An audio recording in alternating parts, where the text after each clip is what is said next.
فرمایا پوری امت کے ماموں کو حضرت امیر معاویہ کہا جاتا ہے. اور داتا صاحب نے کشف المحجوب جو فارسی والی ہے اس کے پیج نمبر 70 کے اوپر لکھا، داتا صاحب نے فرمایا پہلے تو حضرت امام حسن کے القابات لکھے، پھر امام حسین کے القابات لکھے، پھر امیر معاویہ رضی اللہ تعالیٰ عنہ کے القابات لکھے، اور اس کے بعد داتا صاحب نے بڑی پیاری بات لکھی. فرمایا جب تک حق ظاہر تھا تب تک امام حسین رضی اللہ تعالیٰ عنہ ہاتھ باندھ کر امیر معاویہ کے پیچھے چلتے رہے، اور جب حضرت امیر معاویہ دنیا سے چلے گئے تو باغ دوڑ جب یزید نے سنبھالی تو چونکہ یزید ظالم تھا، فاجر تھا، فاسق تھا، بے حیا قسم کا انسان تھا، تو تب امام حسین نے اس کے پیچھے چلنا گوارا نہیں کیا بلکہ تلوار اٹھائی اور میدان میں آ گئے.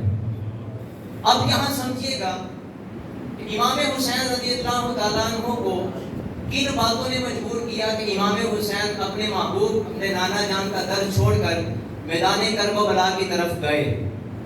وجہ یہ تھی کہ جب یزید نے شام کے اندر لوگوں سے بیعت لینا شروع کی تو لوگوں میں مشہور تھا کہ یہ زانی قسم کا انسان ہے، شرابی ہے، 2 نمبر بندہ ہے، تو لوگوں نے جو زیادہ محب اہل بیت تھے انہوں نے بیعت کا انکار کر دیا، اور کچھ کئیوں نے بیعت کی نہیں، چھپ چھپ کے گھروں میں رہنے لگے. اب کوفہ والوں کے خط آنا شروع ہوئے حضرت امام حسین کے پاس. امام ابن سعد نے لکھا طبقات 7 کے اندر کہ کم و بیش 60 کے قریب خط آئے.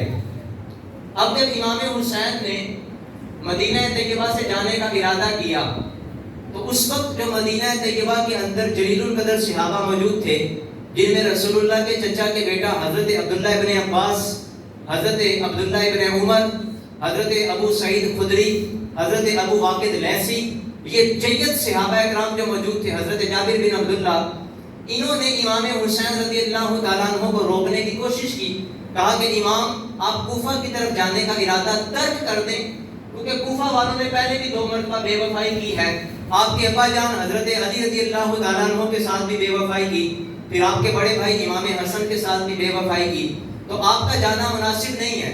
تو امام حسین رضی اللہ تعالیٰ عنہ، یہ بڑی لمبی داستان ہے، جب آپ نے مدینہ کو چھوڑا تو کن حالات میں، کس انداز میں آپ مدینہ کو چھوڑ کر، کتنے دکھ بھرے وہ رات کے لمحات تھے جب ساری رات آپ نے نانا جان کی قبر پہ گزاری، اور رات کو پھر خواب کے اندر نانا جان کی زیارت بھی ہوئی.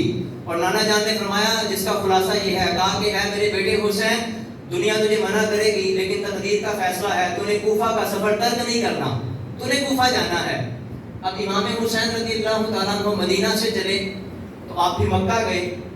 3-4 ماہ کا عرصہ آپ نے مکہ میں قیام کیا، اور پھر سن 3 ذی الحجہ، اور بعض روایتوں میں آتا ہے 8 ذی الحجہ 60 سن ہجری میں آپ نے جب مکہ سے کوفہ کی طرف سفر اختیار کیا.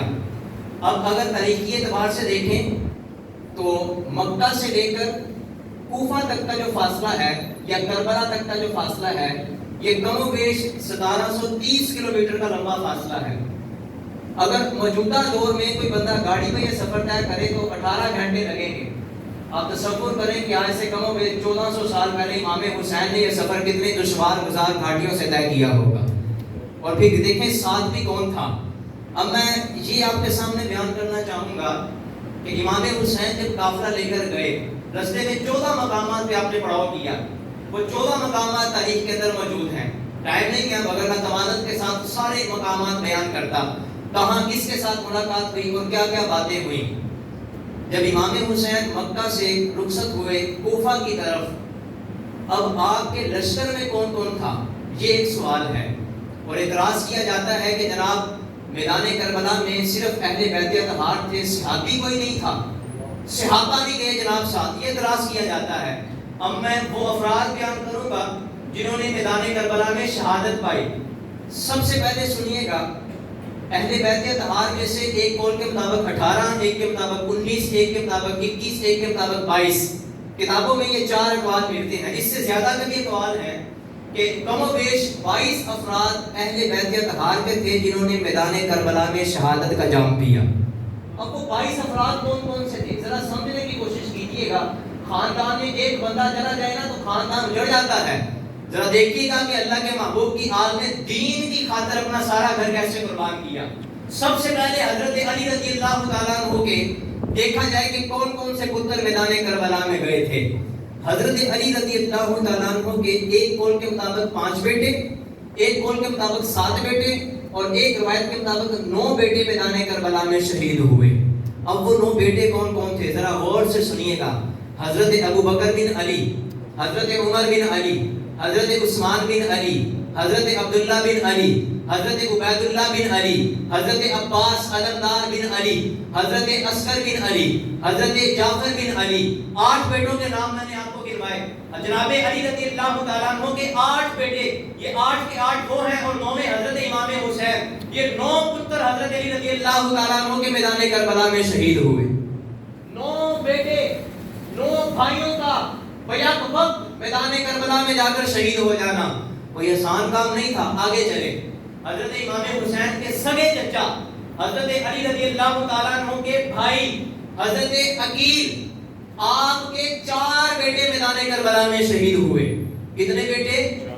4 بیٹے آپ کے میدان کربلا میں شہید ہوئے، اور ان میں سے ایک بیٹا وہ تھا جو میدان کربلا سے پہلے ہی شہید کر دیا گیا، جن کا نام حضرت مسلم بن عقیل، جو کہ آپ کو امام حسین نے وہاں کی خبر گیری کے لیے بھیجا تھا۔ جب آپ وہاں سے خبر لے کر واپس آئے نہیں تھے، آپ کو وہاں شہید کر دیا گیا تھا۔ اب حضرت عقیل کے 4 بیٹے میدان کربلا میں شہید کیے گئے۔ کتنے بیٹے؟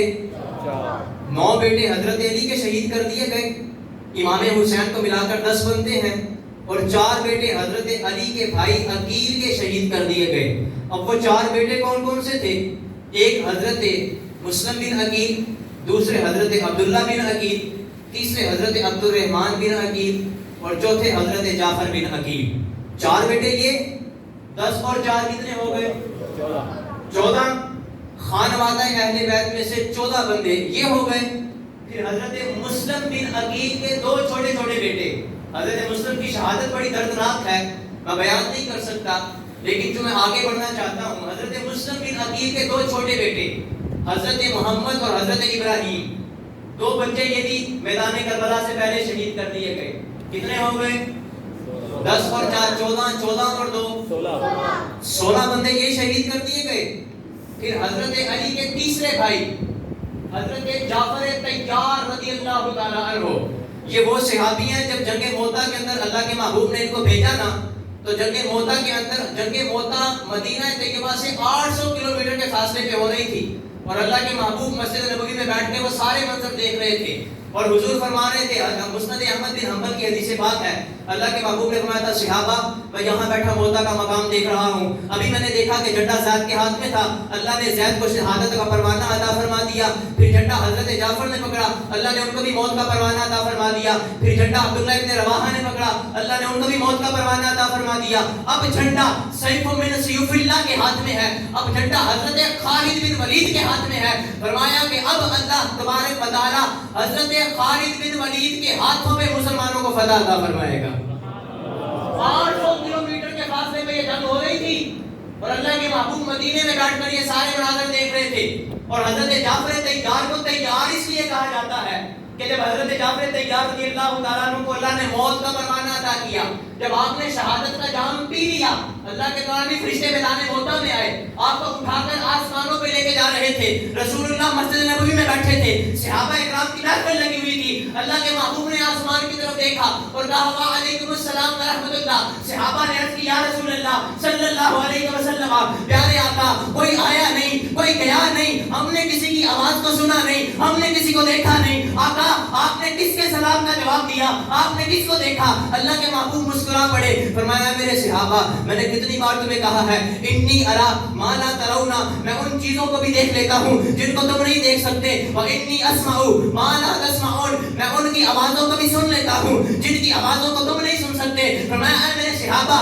میدان موتا کے اندر اللہ نے حضرت جعفر کو جام شہادت عطا فرمایا، اللہ کے نوری فرشتے حضرت جعفر کو لے کر اللہ کی بارگاہ میں جا رہے تھے، 7 آسمانوں کے اوپر سدرۃ المنتہا کے پاس، وہاں سے جعفر کا گزر ہوا، وہاں سے جعفر نے مجھے دیکھا، میں نے یہاں سے جعفر کو دیکھا، اس نے وہاں سے مجھے سلام کیا، میں نے یہاں سے اسے جواب دیا۔ یہ اللہ کے محبوب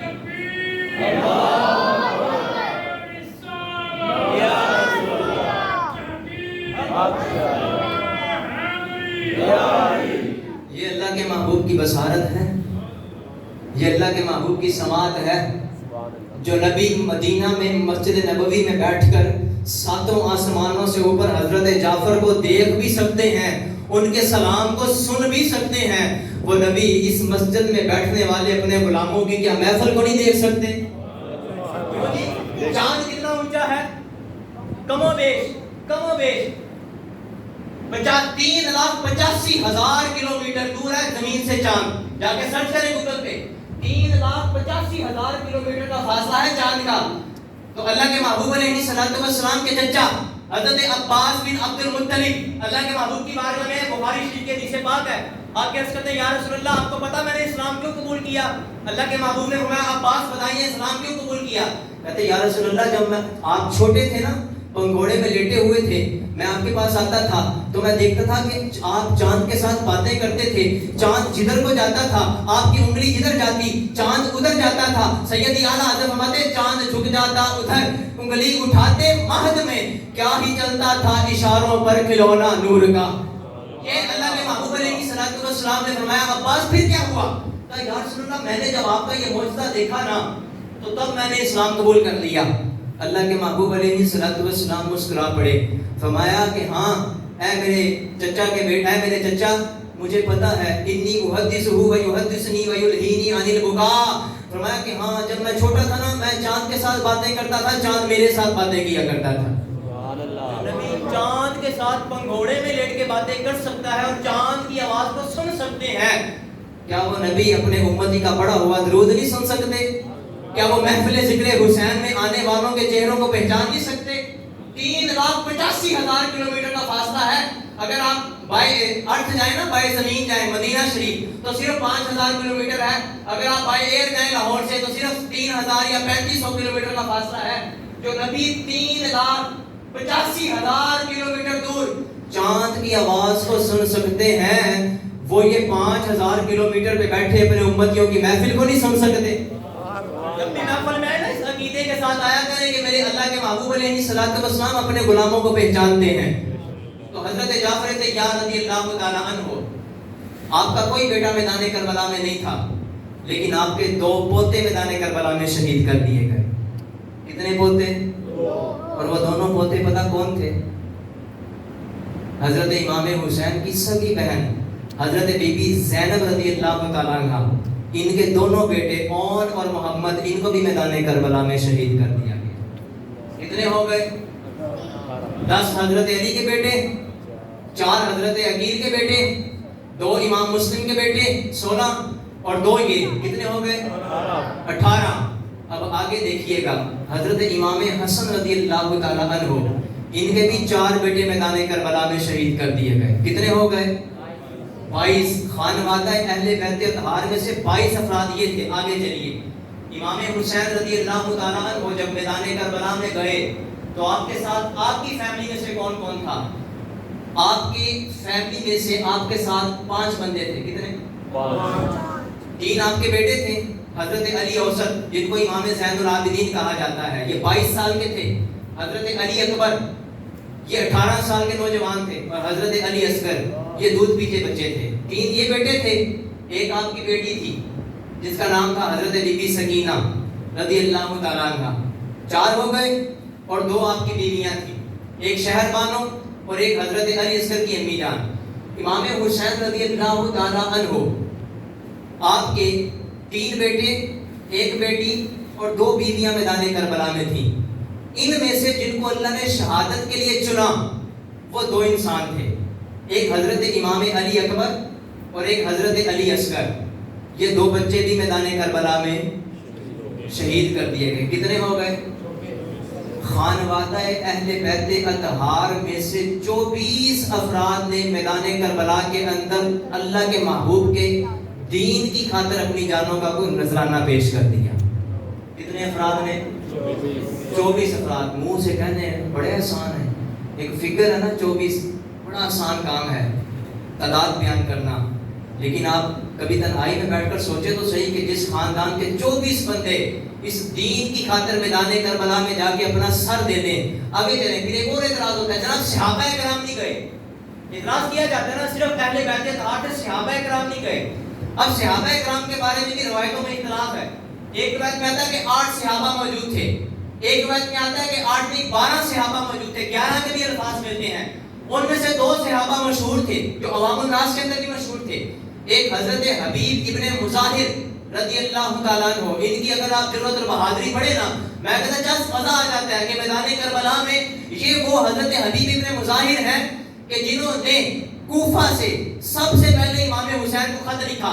جب امام حسین وہاں آئے اور پتہ لگا کہ امام حسین کے ساتھ کوفہ والوں نے اس طرح ظلم و زیادتی کرنا شروع کر دی, انہوں نے سفر اختیار کیا, میدان کربلا میں آئے. اور جب میدان کربلا میں پہنچے, آپ نے تھوڑی دیر کے لیے لڑائی کی, امام حسین کی بارگاہ میں آئے, آ کر عرض کرتے ہیں امام حسین ظہر کی نماز کا وقت ہو چکا. حالانکہ جمعہ المبارک کا دن تھا, چونکہ یہ مسافر تھے اور مسافر کے اوپر جمعہ کی نماز نہیں ہوتی. حبیب ابن مظاہر آ کے عرض کرتے ہیں اے میرے امام ظہر کی نماز کا وقت ہوا جاتا ہے. امام حسین نے تلوار کو رکھ دیا اور دعا دی, کہا اے حبیب ابن مظاہر اللہ تجھے ہمیشہ شاد و آباد رکھے, تو نے میدان جنگ کے اندر ہمیں اللہ کی یاد دلا دی ہے. تو پھر حبیب ابن مظاہر یزیدیوں کے لشکر کی طرف گئے اور جا کر کہنے لگے او یزیدیوں تھوڑی دیر کے لیے رک جاؤ, خانوادہ اہل بیت والے نماز ظہر ادا کرنا چاہتے ہیں. ایک بندے نے آگے سے بڑا گندا جواب دیا, کہا کیا تم سمجھتے ہو کہ ان کی نمازیں قبول ہوگی؟ یہ بات حضرت حبیب ابن مظاہر سے برداشت نہ ہوئی. حالانکہ آپ نے امام حسین کی تلوار کو رکوا دیا تھا, پھر آپ نے خود تلوار اٹھا لی. اور روایتوں میں آتا ہے کہ حبیب ابن مظاہر کلے ایک صحابی نے 65 افراد کو واصل جہنم کیا, پھر واپس آئے تھے. ایک بندہ ایک صحابی 65 افراد کو واصل جہنم کیا, پھر واپس آئے.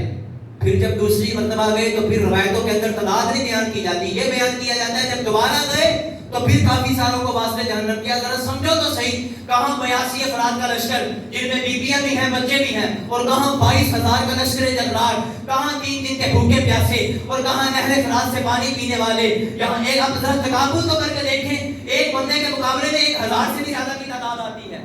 انہیں پتا تھا کہ حسین کی رگوں کے اندر خون علی دوڑتا ہے. پتا تھا اگر حسین نے اپنی مکمل بازی لگا دی نا, مکمل جان لگا دی تو 22,000 کا لشکر ختم ہو جائے گا. پتا تھا, لیکن امام حسین چونکہ تسلیم و رضا والے تھے, اللہ کی تقدیر کے آگے اپنی گردن کو جھکانے والے تھے. اگر وہ چاہتے, امام حسین آپ مجھے بتائیں نا ذرا, اگر حضرت اسماعیل ذبیح اللہ کی گردن پہ چھری نہیں چلتی, جبریل آ جاتے ہیں. وہ رب جو حضرت عیسیٰ علیہ السلام کو عیسائیوں سے بچا کر آسمان اٹھانے پر قادر ہے, وہ رب جو حضرت یونس علیہ السلام کو مچھلی کے پیٹ میں زندہ رکھ سکتا ہے, وہ رب جو ہجرت کے وقت اللہ کے محبوب علیہ السلام کو کافروں کی آنکھوں سے اوجھل کر سکتا ہے, کیا وہ رب امام حسین کو میدان کربلا میں نہیں بچا سکتا تھا؟ بچا سکتا تھا. لیکن انہوں نے تمنا ہی نہیں کی. تمنا کیوں نہیں کی؟ کیونکہ یہ ہے ہی تسلیم و رضا والے. پتا تھا امتحان ہے, آزمائش ہے. ان کی شہادت تو بڑی پہلی مشہور ہو چکی تھی, پتا تھا ہم نے ایک دن میدان کربلا میں جا کر شہید ہونا ہے. اچھا آگے چلتے ہیں, ابھی بہت ساری باتیں یہاں پہ میں سکپ کر کے آگے جا رہا ہوں. حضرت وہب بن عبداللہ کلبی, نام آپ نے سنا ہوگا, یہ وہ ہے کہ ابھی شادی کو صرف 17 دن گزرے تھے. کتنے دن گزرے تھے؟ صرف 17 دن گزرے تھے. اور جس لڑکی کے ساتھ شادی کی تھی وہ یتیم بچی تھی, نہ اس کی کوئی بہن تھی, نہ اس کا کوئی بھائی تھا, نہ اس کی کوئی ماں تھی, نہ اس کا باپ تھا. جس لڑکی کے ساتھ آپ نے شادی کی, ایک دن آپ جب گھر آئے نا تو آپ کی امی جان رو رہی تھی. گھر آتے ماں کے قدموں میں گر گئے. کہا ماں تو کیوں روتی ہے, کیا تیرے بیٹے نے تیری شان میں گستاخی کی ہے؟ کہا ماں تو کیوں روتی ہے, کیا تیرے بیٹے نے تیری کوئی بات نہیں مانی؟ کہا ماں کیوں روتی ہے, کیا میری وجہ سے تیرے دل کو کوئی اذیت پہنچی ہے؟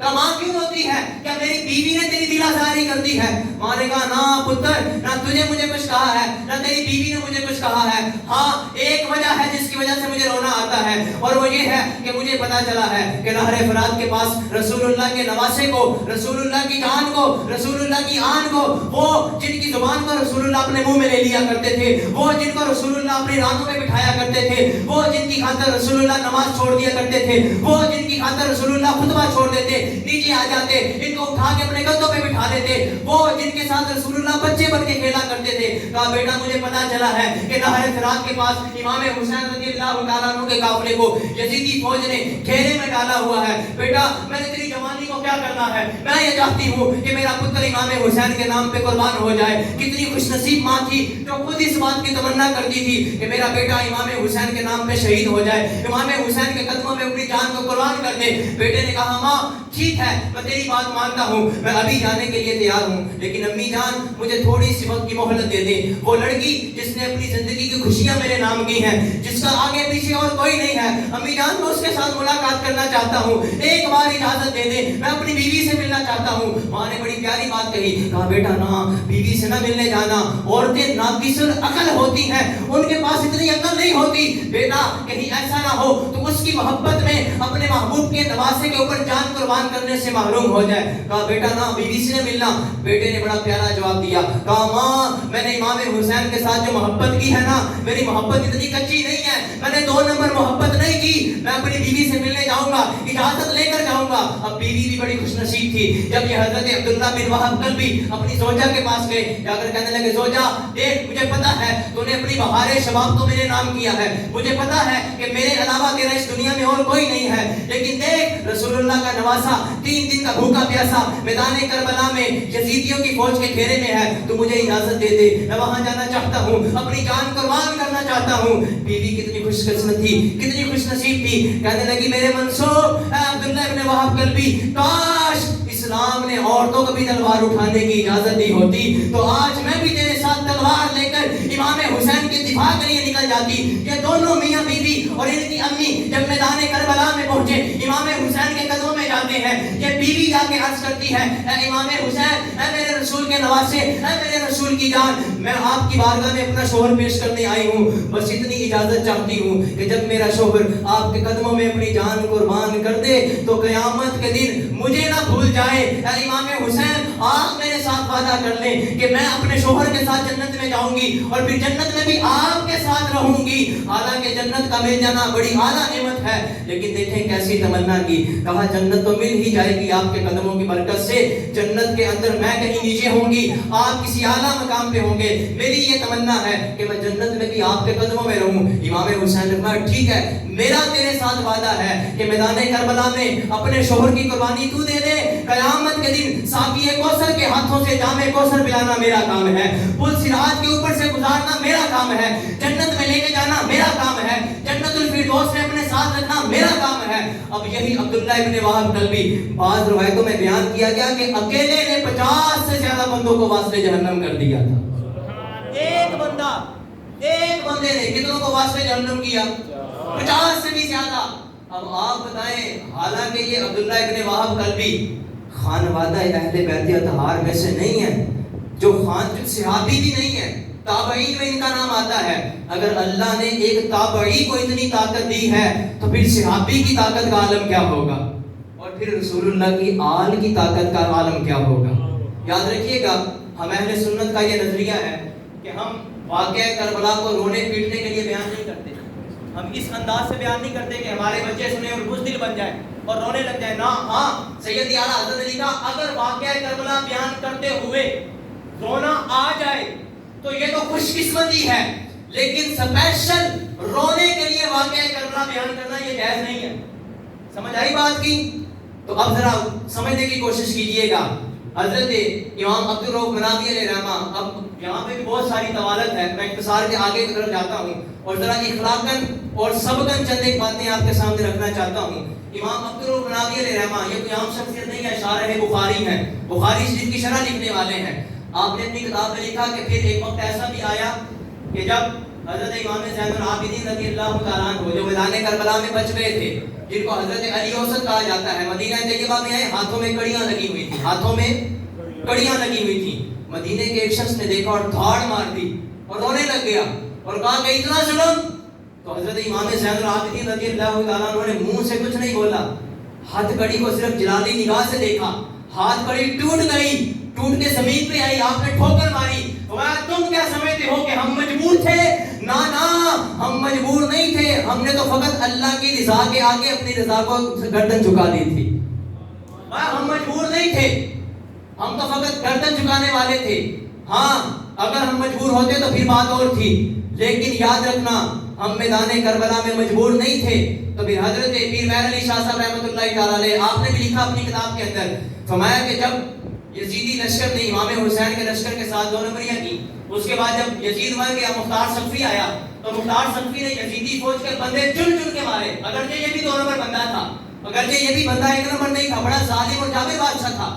جب اس نے یزیدی فوج کے بندے چن چن کے مارنا شروع کیے نا، تو حضرت امام زین العابدین کا گھر اس وقت کوفہ میں تھا.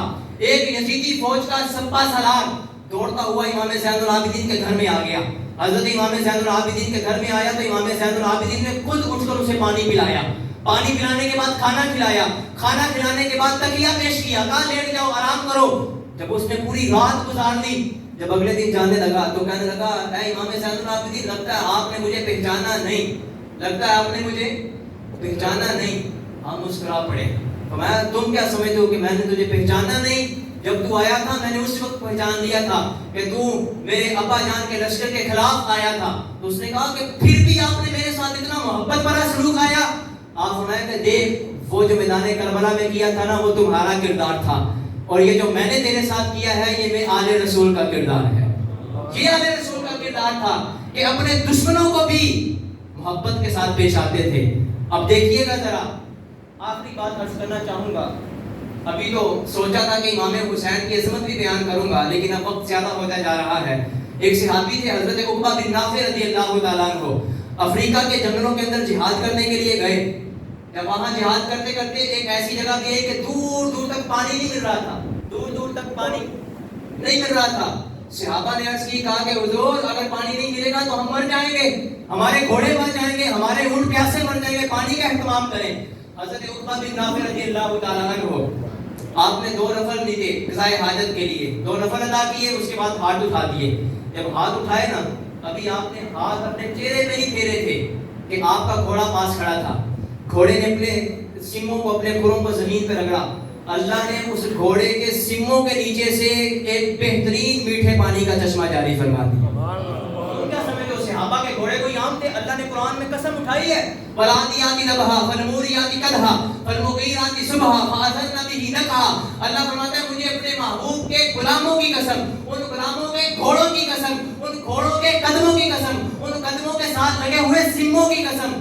میں سموں کی نہیں، فَأَثَرْنَ بِهِ نَقْعًا، قسم اس چیز کی اٹھائی جاتی ہے جو عظمت والی ہو. فرمایا فَأَثَرْنَ بِهِ نَقْعًا، ان سموں کو لگ کر جو مٹی اٹھی، اللہ فرماتے ہیں مجھے اس مٹی کی بھی قسم ہے. تم کیا سمجھتے ہو؟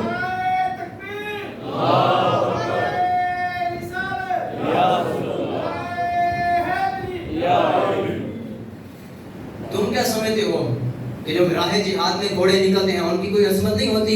اب مجھے بتاؤ کہ حضرت عقبہ بن نافع، ان کے ابا جان کا نام مولا علی نہیں ہے، ان کی امی جان کا نام حضرت فاطمہ الزہرا نہیں ہے، ان کے بھائی کا نام امام حسن نہیں ہے، ان کی زبان کو رسول اللہ نے نہیں چوسا، ان کو رسول اللہ نے اپنے کندھوں پہ نہیں بٹھایا، ان کو رسول اللہ نے جنتی نوجوانوں کا سردار نہیں کہا.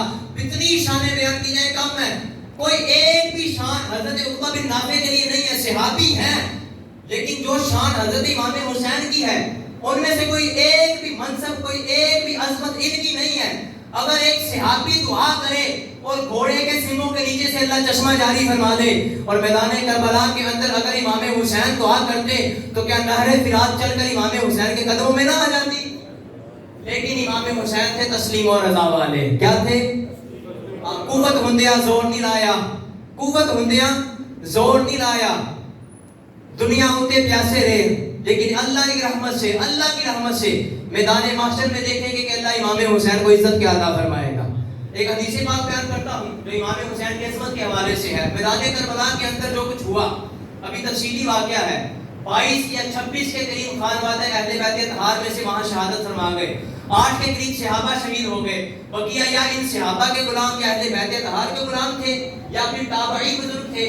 کچھ ان کے علاوہ اور بھی لوگ تھے جنہوں نے میدان کربلا میں شہادت کا رتبہ پایا.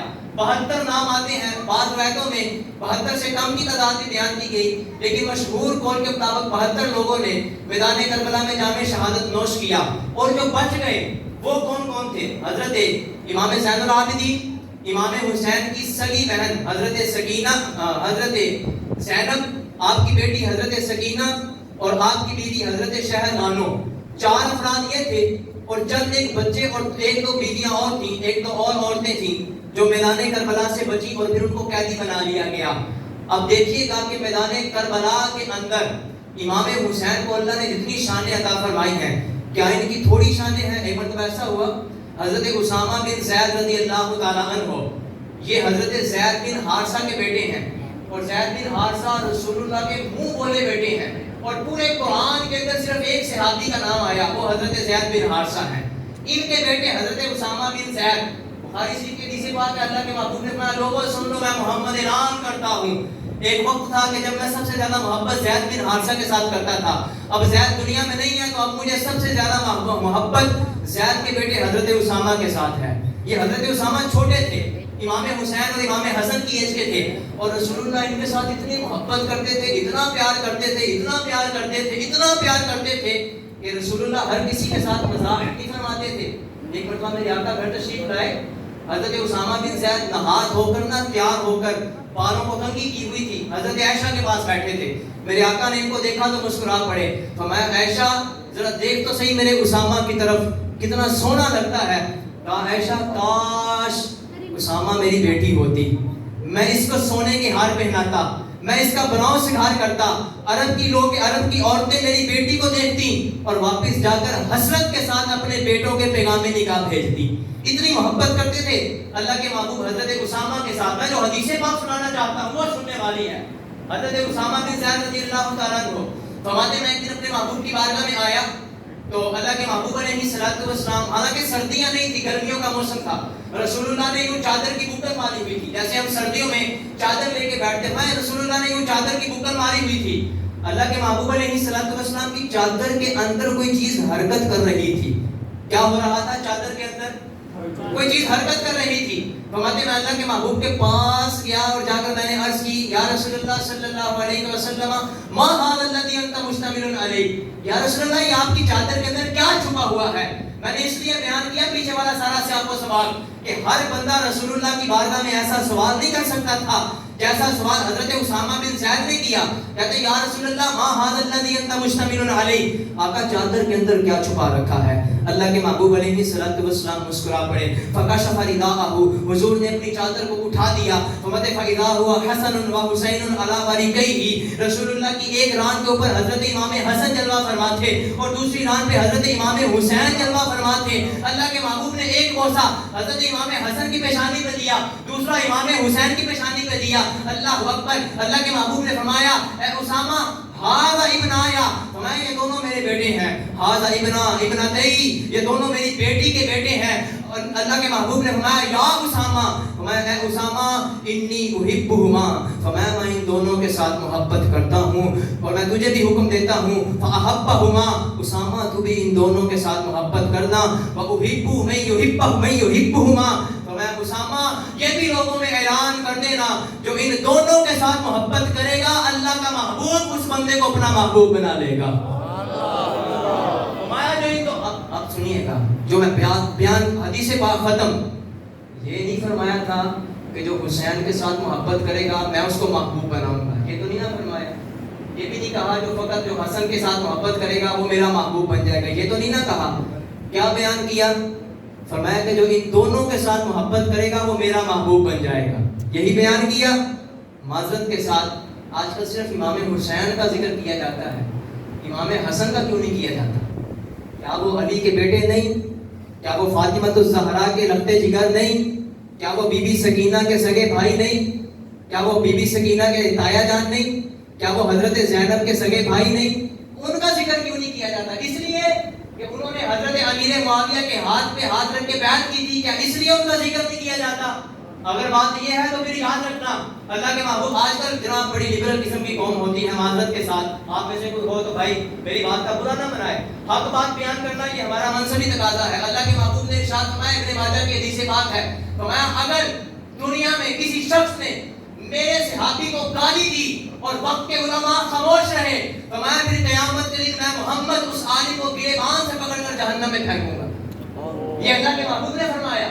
اور فرمایا ترمذی شریف کے حدیث بات ہے، فرمایا اذا رأيتم الذين يسبون اصحابي فقولوا لعنت ہو. حضرت عمر صاحب سیدھی سیدھی باتیں کیا کریں، یہ کون سے مسئلے چھیڑ کے بیٹھے ہیں؟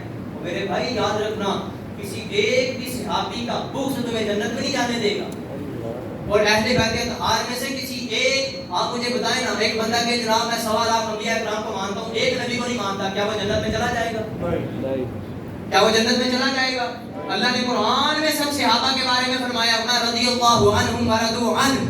فرمایا کہ آپ میں سے کوئی بندہ گلگت بلتستان جائے نا، وہاں جا کر دیکھے کہ کیا حالات ہیں. کراچی کبھی جائے تو وہاں جا کر دیکھے کیا حالات ہیں. معاذ اللہ سڑکوں کے اوپر لکھا ہوتا ہے حضرت ابوبکر صدیق رضی اللہ تعالیٰ عنہ کا نام، آگے کفریہ کلمات لکھے ہوتے ہیں. تو کیا دل نہیں دکھتا؟ میرے باپ کو کوئی گالی نکالے تو میری غیرت جاگے، صحابہ اکرام کو کوئی گالی نکالے تو ہم بچھو بن، ہم وہ سانپ بن کے بیٹھے رہیں، ہم گنگے شیطان بن کے بیٹھے رہیں؟ ایسا نہیں ہو سکتا. یاد رکھیے گا، حسینیت یہ نہیں ہے کہ بندہ 10 دن کے لیے فقط نعرے لگا لے. نا، حسین نے جس دین کی خاطر اپنے خاندان کے 26 افراد پیش کیے نا، وہ اس لیے پیش کیے تھے کہ اگر امام حسین دنیا میں نہیں بھی رہیں گے تو حسینیت باقی رہے گی. اور وہ حسینیت کیا ہے؟ بندہ 5 وقت کی نماز تو پڑھے، بندہ قرآن کی معذرت کے ساتھ اپنے ضمیر سے پوچھو آخری بار کب قرآن پڑھا تھا. آج کل آپ بھی دیکھتے ہوں گے معاشرے میں جناب ننگے سر مجلس میں جا رہے ہیں، جناب چہرے پہ کوئی چادر نہیں ہے، کوئی دوپٹہ نہیں ہے. اہل بیت اطہار والوں کی تو یہ شان نہیں ہے، ان کے ماننے والوں کے تو یہ کام نہیں ہے جن کا آنچل نہ دیکھا ماہو مہر نے. یاد رکھیے گا، ایک جھوٹی روایت بیان کی جاتی ہے کہ جناب ان کے شام کے اندر کوفہ کی گلیوں کے اندر حضرت زینب اور حضرت بی بی سکینہ رضی اللہ تعالیٰ عنہما، ان دونوں کے سروں سے چادریں کھینچ دی گئی تھی. کوئی ایسی روایت نہیں ہے. یہ 2 نمبر بات ہے. یہ کیسے ہو سکتا ہے کہ رسول اللہ کی بیٹیوں کے سر سے دوپٹے اتار لیے جائیں؟ اعلیٰ حضرت فرماتے ہیں جن کا آنچل نہ دیکھا ماہو مہر نے. جی بے اجازت جن کے گھر جبرائیل آتے نہیں، قدر والے جانتے ہیں عز و شان اہل بیت. یہ بھی کوئی بات ہے رسول اللہ کی بیٹیوں کے سر سے چادریں اتار لی جائے؟ نا، یہ غلط باتیں ہیں. واقعہ کربلا اس انداز سے بیان کیا جائے کہ جب پورا بھی سنے تو لبیک یا حسین کہتا ہوا نوجوان بن کے کھڑا ہو جائے. اس انداز سے واقعہ کربلا بیان کرنا چاہیے. تو آخر میں چند اشعار پڑھ کر اپنی گفتگو کو سمیٹنا چاہوں گا. اللہ کے محبوب علیہ الصلوۃ والسلام کے صحابہ اور اللہ کے محبوب علیہ الصلوۃ والسلام کی آل نے میدان کربلا کے اندر جو تاریخ رقم کی ہے، ہم تو مسلمان تو کیا، دنیا کا ہر فرقہ، ہر مذہب اس کو تسلیم کرتا ہے. وہ کسی شاعر نے کیا خوب کہا تھا کہ خودی نے دل سے پوچھا ہے بتا کہ کیا حسین ہے. خودی نے دل سے پوچھا ہے بتا کہ کیا حسین ہے. دھڑک دھڑک کے بول اٹھا صدا صدا حسین ہے. شان اہل بیت دیکھ سبھی کے سب مثال ہیں. شان اہل بیت دیکھ سبھی کے سب مثال ہیں. کوئی نہیں حسین سا، حسین بس حسین ہے. شان اہل بیت دیکھ سبھی کے سب مثال ہیں. کوئی نہیں حسین سا، حسین بس حسین ہے. عمر سے چل عمیر تک، بشر سے چل بشیر تک، بڑے بڑے یہ کہہ گئے بہت بڑا حسین ہے. بڑے بڑے یہ کہہ گئے بہت بڑا حسین ہے. عجب لڑی ہے جنگ بھی حسین نے یزید سے. عجب لڑی ہے جنگ بھی حسین نے یزید سے. کوئی اس سے بڑھ کے جیت کیا، یزید تھا حسین ہے. امام حسین کا صرف ایک پتر بچا تھا میدان کربلا میں، حضرت امام زین العابدین. اس کے باوجود پوری دنیا میں حسینی سید ملتے ہیں یا نہیں ملتے؟ ملتے ہیں یا نہیں ملتے؟ یزید کے 19 بیٹے تھے، 5 بیٹیاں تھیں، آج کوئی ایک بھی نظر نہیں آتا. اس سے بڑی جیت اور کیا ہو سکتی ہے؟ عجب لڑی ہے جنگ بھی حسین نے یزید سے. کوئی اس سے بڑھ کے جیت کیا، یزید تھا حسین ہے. اس سے بڑھ کے جیت کیا، یزید تھا حسین ہے. یہ فقط عظمت کردار کے ڈھب ہوتے ہیں. یہ فقط عظمت کردار کے ڈھب ہوتے ہیں، ورنہ جنگ کے فیصلے تلوار سے کب ہوتے ہیں. صرف تعداد پہ موقوف نہیں فتح سلیم. سلیم شاعر کا نام ہے. صرف تعداد پہ موقوف نہیں فتح سلیم. اہل حق ہو تو 72 بھی غضب ہوتے ہیں. اہل حق ہو تو 72 بھی غضب ہوتے ہیں. 2-4 دن کی تھی حکومت یزید کی، لہرا رہا ہے آج بھی پرچم لہرا رہا ہے آج بھی پرچم، لہرا رہا ہے آج بھی پرچم، لہرا رہا ہے آج بھی پرچم، لہرا رہا ہے آج بھی پرچم، لہرا رہا ہے آج بھی پرچم، لہرا رہا ہے آج بھی پرچم۔ سیدی کنز العلماء کا لکھا ہوا کلام پیش کرتا ہوں، آپ میرے ساتھ مل کے پڑھیے گا۔ احسان مانتا ہے زمانہ حسین کا، احسان مانتا ہے زمانہ حسین، احسان مانتا ہے زمانہ حسین کا، حوروں ملک نے گایا ترانہ، سارے مل کے پڑھو، حوروں ملک نے گایا ترانہ۔ اب بھی سخی کے ہاتھ کی دھومیں ہیں چار سو، اب بھی سخی کے ہاتھ کی دھومیں ہیں چار سو، صدیوں سے بٹ رہا ہے خزانہ حسین کا، صدیوں سے بٹ رہا ہے خزانہ۔ بڑا ہی مزیدار شعر ہے، سارے مل کے پڑھیں گے تو بڑی لذت آئے گی۔ وہ جن کے قصیدے آئے تطہیر نے پڑھے، جن کے قصیدے آئے تطہیر نے پڑھے، ایسا بنایا رب نے گھرانہ حسین کا، کوئی ایسا بنایا رب نے گھرانہ حسین کا، شرق و غرب میں چرچے ہیں اوے ان کے پیار کے، شرق و غرب میں چرچے ہیں اوے ان کے پیار کے، ایک میں ہی تو نہیں ہوں دیوانہ حسین کا، ایک میں ہی تو نہیں ہوں دیوانہ۔ چیخا ہے جس کی ضرب سے ہر دور کا یزید، چیخا ہے جس کی ضرب سے ہر دور کا یزید، ایسا بنایا رب نے نشانہ حسین کا، ایسا بنایا رب نے نشانہ حسین کا، آصف بقائے دین ہے کربل کی داستان، آصف بقائے دین ہے کربل کی داستان،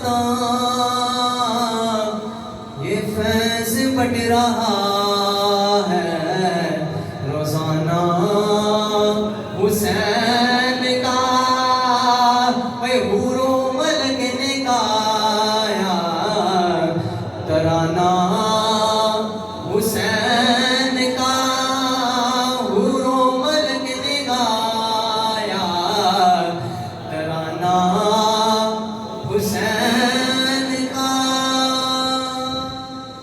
ما علیہ